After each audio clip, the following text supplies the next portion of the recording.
Okay, so I'll move quickly to our next speaker. Our next speaker is Dr. Aya Soffer. She's the Director of Cognitive Analytics and Solutions Research in IBM. In this role, Dr. Soffer directs the worldwide research strategy and works with IBM's product groups and customers to drive research innovation into the market. Her focus is on applications and solutions leveraging cognitive technology that interacts naturally with people to extend what either humans or machines could do on their own. In her 16 years at IBM, Dr. Soffer has led several strategic initiatives that resulted in both breakthrough technology and contributions to IBM products and solutions, most notably IBM Watson.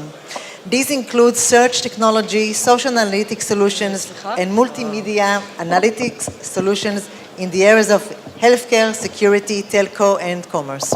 Today, Dr. Soffer will tell us about teaching Watson to see. Okay. Thank you very much for that short introduction. So indeed, I'm going to talk today about teaching Watson to see. In general, as you'll see in a minute, my presentation will be kind of a flyby, where I will share quite a few different projects that we are doing in the lab in Haifa, and also a little bit, actually it was, oh, it's not showing, okay. Anyway, I can talk for a minute until it shows up, and a little bit of what we were doing in other labs as well. Okay, this is, again, we're going to see a few projects, and it's the work of many researchers. We have a lot of people here, so anyone, I know I'm between everyone in a break, so we're not going to have a lot of questions, I assume, but lots of people here to answer questions later about more specifics of what we're doing. Okay, so my talk, as we heard, a lot of what we've been doing in the recent years has been around IBM's Watson. So I'll just start with a little bit of introduction and kind of a little bit of context to what we're doing in this whole big area of computer vision, machine vision, and so on. So Watson, I assume most people here heard about Watson. It started as a big science experiment, actually at IBM Research, where we really were challenging ourselves to where could technology and question answering that we had been working on for many, many years actually go. And from our perspective as scientists, it was a very successful science experiment, and indeed we were able to develop a system that competed in a very complicated trivia competition.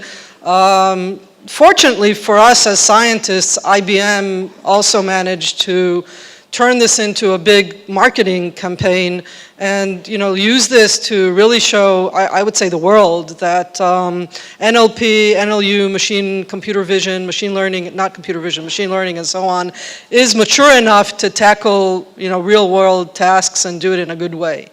However, one thing that we had agreed in advance with the guys who we worked with in ABC was that there will be no images in the clues. So anyone who knows Jeopardy, the original game, some of the clues may have a picture and the question would be on the picture. But that was not the focus of this work, and therefore there was an agreement. There will be no questions that have images in them. So a few things happened that later on, made us bring vision into Watson. So first thing is, after this big science experiment that turned into a very nice PR campaign, IBM actually decided to make a business out of it, which made us even happier. And the business really is, and has turned out to be, to really enable IBM's customers, which are typically B2B customers, so really to enable our customers to build solutions that leverage machine learning, AI, computer vision, and so on. And therefore, we took a lot of the technology that went into the game and turned it into a platform that you could now run your own data on this platform to do question answering, natural language understanding, reasoning, and so on and so forth. However, as everybody in this audience, in this room know, there's a lot of data in the world, and in fact in megabytes and so on, gigabytes and so on, probably most of the data in the world is in image and video form. And therefore, once the decision was made that we are going to be the AI platform for business, clearly it was very important for us to start putting images and video and so far in this platform as well. And I think, again, everybody here realizes, and these are just a few examples, that there are indeed many different use cases for images and video in basically any kind of business solution that you can imagine, retail and so on, real estate, banking, whatever you name it. So what does it mean, and what are some of the challenges that we need to think about being an AI platform for businesses? So clearly we need to have very good computer vision or whatever other algorithms out there. However, the design point is that we need to help our customers bring their own data and be able to integrate computer vision, in this case, or machine vision, into their applications. And therefore, a big design point for everything we do is that on the one hand, we want to bring a really, really good starting point. And on the other hand, we want to be able to leave it open-ended and customizable so that our algorithms are able to learn on the fly, adapt to customers' data. That's one thing. The other thing is we want to make it such that it is possible for people that do not necessarily have PhDs in computer vision and cannot just pull down some deep learning libraries, MATLAB, whatever we want to use, your favorite library, but actually want to be able to do this relatively easily. So these are kind of some of the design points of what we're doing. And indeed, today we have on the web the Watson Developer Cloud, and one of the services in Watson Developer Cloud is labeling images. However, what we do is we let you bring your own images as well, and you can train them. So hopefully this works. So here what we see, it's going to be very quick, but what you see is basically it's an insurance agent, it's an insurance use case. They bring examples of different types of damage. So we have vandalism, we have traffic incident, we have different 4 types of categories basically. All the customer had to do was bring 50 examples of each one of these. They upload them, they give them a label, it trains, and now you can give it sample images. So we see, in these sample images, now we saw an example of vandalism. Here we saw another example, and the last example we'll see is simply, it says, well, this is not any one of the 4 categories, and therefore this is something I cannot classify. So from a technology perspective, what does this mean and how did we approach it? And this, by the way, is work by colleagues of ours in the US. Basically, we start by doing the best possible job we can using, I would say, basic algorithms that are out there, customizing them for our data, and build, our model. That is kind of the base model that we run on the Watson Developer Cloud. And now we actually have 2 different types of customization. So one is totally open-ended. In this case, that's an example we saw. You bring a few images. We then, run much shallower learning, taking the features we learned from the original deep learning on all these examples from ImageNet, and are able, in this case, to improve the accuracy versus if you were just to run them on the network that we had already trained by 11%. So that's one example. In another example, it's a little bit of a different customization. We already said, okay, we're going to customize for food. But food, if anyone here has ever worked on trying to recognize food, it's a very, very open-ended problem. There are, literally tens or hundreds of thousands of different foods out there, and they all look differently.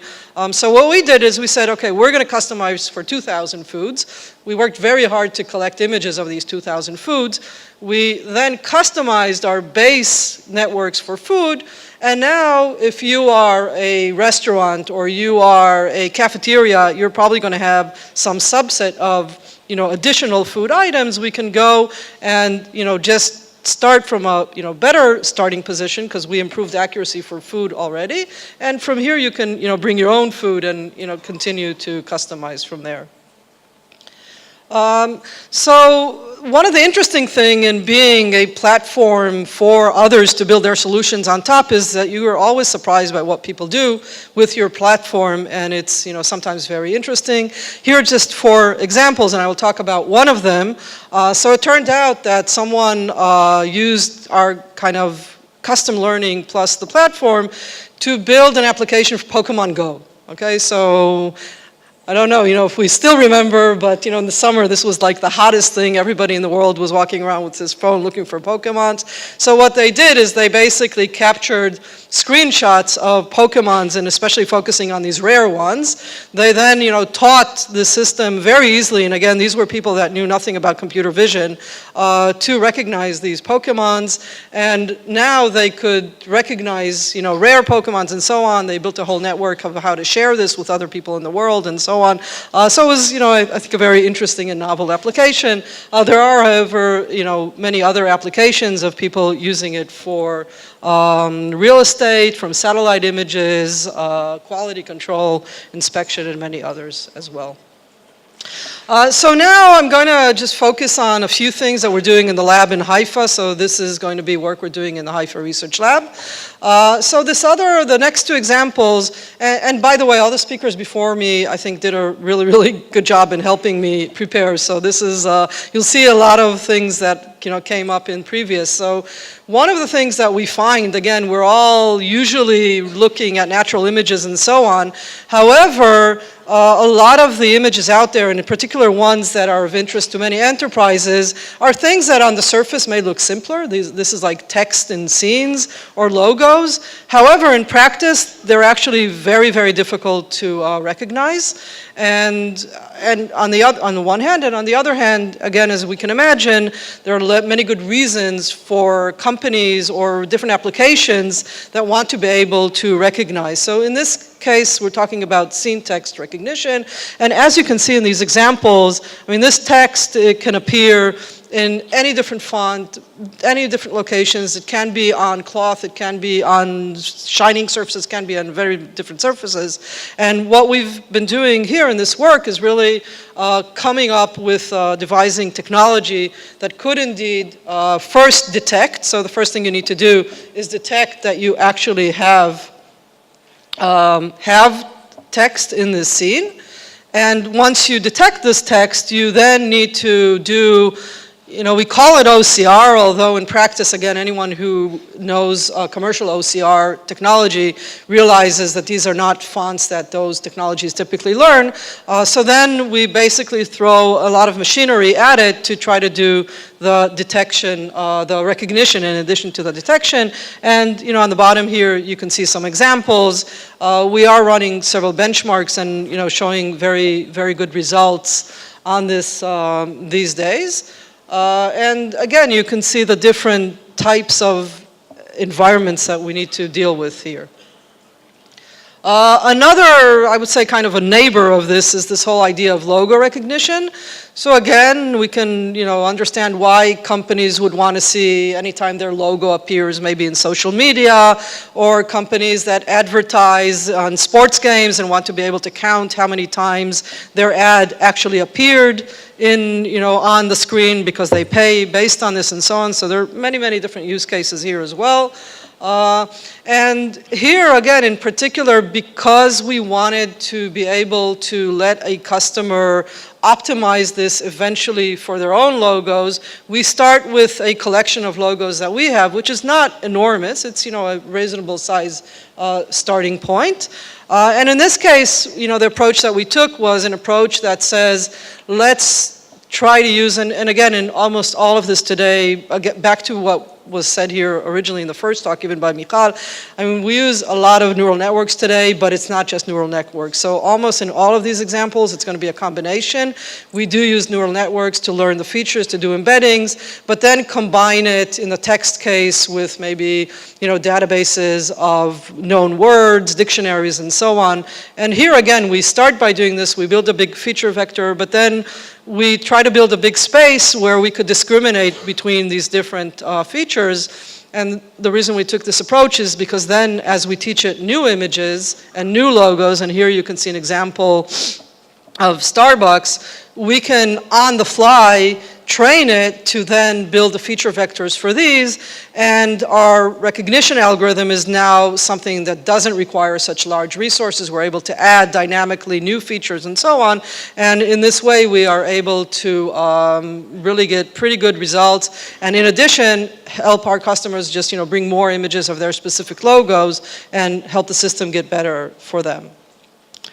So these were a few examples on images, and we heard in the morning video and the importance of video. And indeed, video, again, numbers will show how it is taking up probably more bandwidth than anything else today in the world and continuing to grow.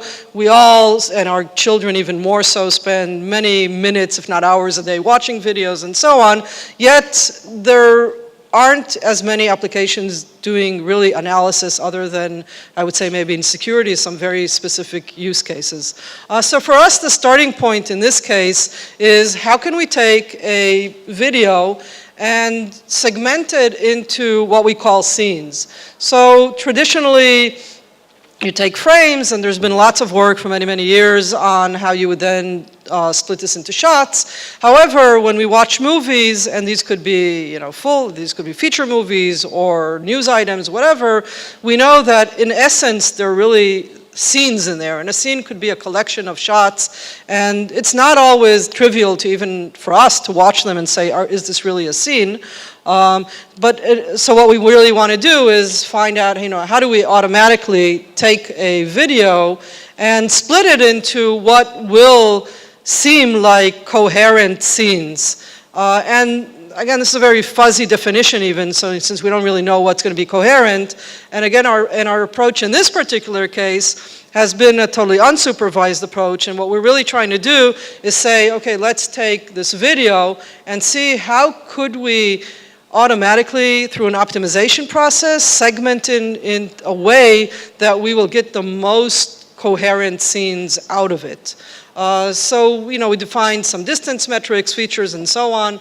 And then using this optimization, we can either give it in advance, say, okay, we want, this number of scenes is how many things we have, give me the best division, or we could ask it to find, what is the best segmentation using some linear programming in this case.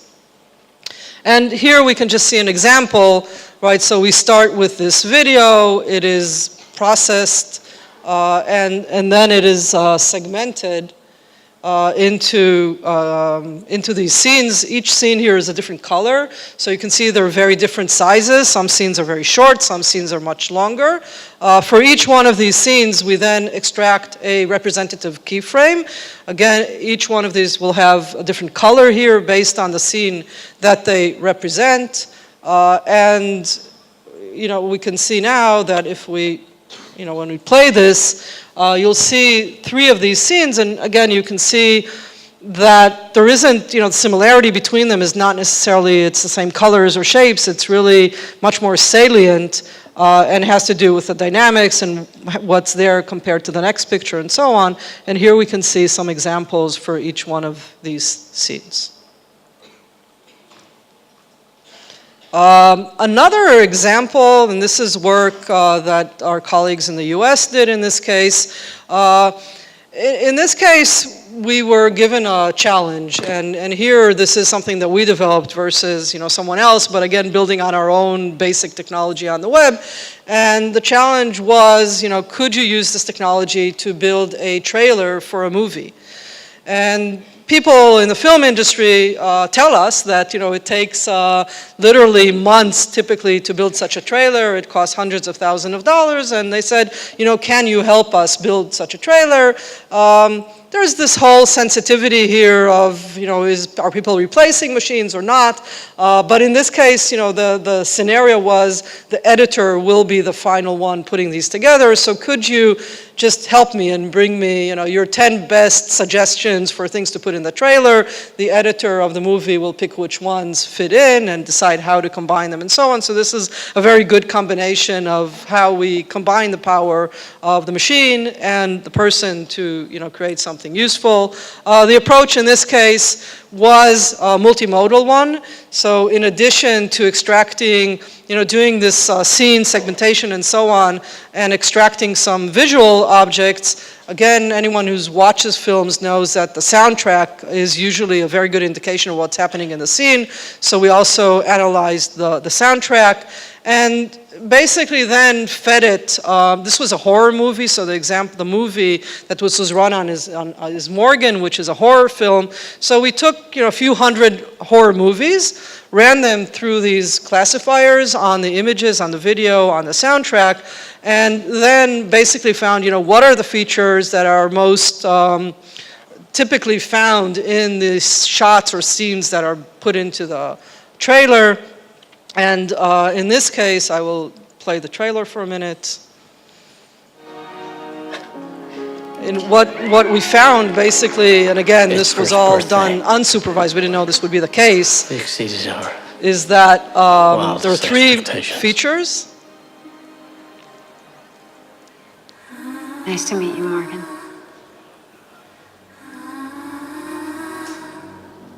Nice to meet you, Lee.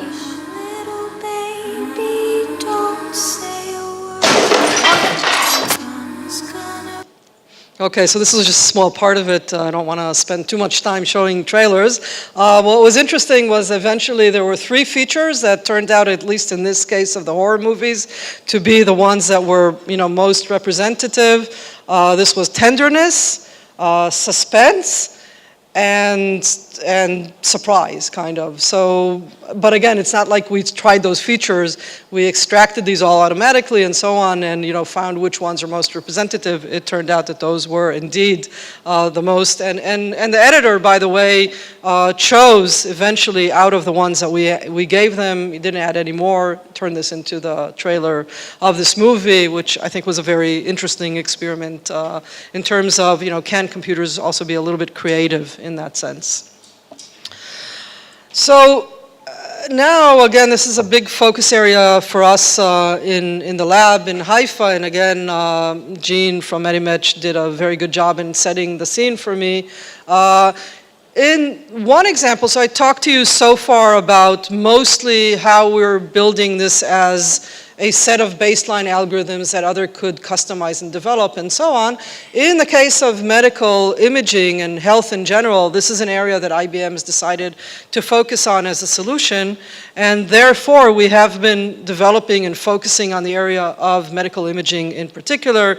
You heard a whole lecture, so I don't have to tell you about how important and what the current state is in this sense. So our approach in approaching this has really been, again, of, can we take every single tool that we have in our arsenal and put them together in order to build something that could eventually aid physicians in making decisions, be it in the emergency rooms or in medical imaging centers and so on.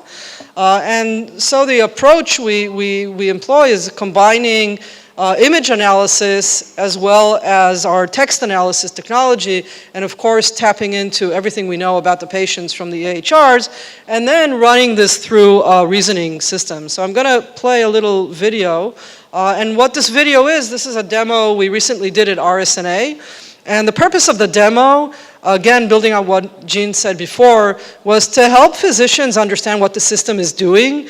And part of the reason to do that is to help for acceptance. So we want to really share how Watson is reaching its conclusions by building this demo that kind of shows what happens behind the scenes. So, physicians would, radiologists in this case, would understand what the system does, which will increase the chances that they would trust the system, which, again, as was said by my predecessor, to be honest, does much better than most of them would do. And so in this demo, to experience the eyes of Watson, you can select a case for analysis. You can examine the imaging study and read the associated case description. Select the appropriate conclusion. To see how Watson would attempt this case in real time, select Ask Watson. Watson examines the case description first, analyzes text, and highlights the relevant clinical concepts found. It summarizes the findings and updates the evolving clinical inference. So Next, notice it on the analyzes bottom the that imaging the study inference changes systematically as it by finds more successively and more looking for more and information. more meaningful You'll features see on the that bottom could right potentially there be how anomalous until it locates a potential lesion. For this, it uses a combination of low-level image processing to highlight suspicious regions that are then classified as potential masses using deep learning networks trained by prior anomalous data labeled by clinical experts. Watson then takes the clinical concepts derived from the imaging exam and case descriptions and begins its reasoning process using clinical knowledge. Paths are explored and scored in the knowledge graph while searching for related concepts and facts that lead to the specified conclusions starting from the chosen clinical concepts. The retained conclusion is the one which has overwhelming evidence from the number of high-scoring paths that lead up to it. The final clinical inference can be seen on the right. Okay, so again, as you could see here, it gets smarter as it sees more and more information. It starts with, it applies, like 10 different types of image analytics on it after already extracted some of the text. Again, very high level, and schematically here you can see how we build networks and learn on the combination of features that are extracted from the text and features extracted from the image, then apply this to many different types of use cases and so on. And as I said, definitely beyond what I'm going to talk about here, but we have a few researchers from this and can talk more about this work. What was interesting again in the RSNA was that we eventually, we had radiologists come. I don't know if you noticed in the beginning, they had to choose the right answer. So they were given this case and had to choose the right answer. And I will not say, what their success rate was, just, for the respect to these radiologists. And again, they didn't have all the information out there. And we also had like a questionnaire for them and, how likely would we use this? And I think overall people were very, very impressed, but also liked the fact that we showed the reasoning and how we got this and what's the path and so on. So I think this teaches us what we want to do. So my last slide will be a pitch for a talk that we will hear later in the afternoon. One other area that we've been focusing on a lot recently is in this whole area of bringing augmented reality to the enterprise. Here again, there are many, many different use cases. Our focus to a large extent is on build your own AR. So how can you very quickly model new 3D objects and so on, so you could eventually build augmented reality applications on any type of data and objects and so on. And again, the talk will happen this afternoon in the AR session. Okay. Thank you, Aya.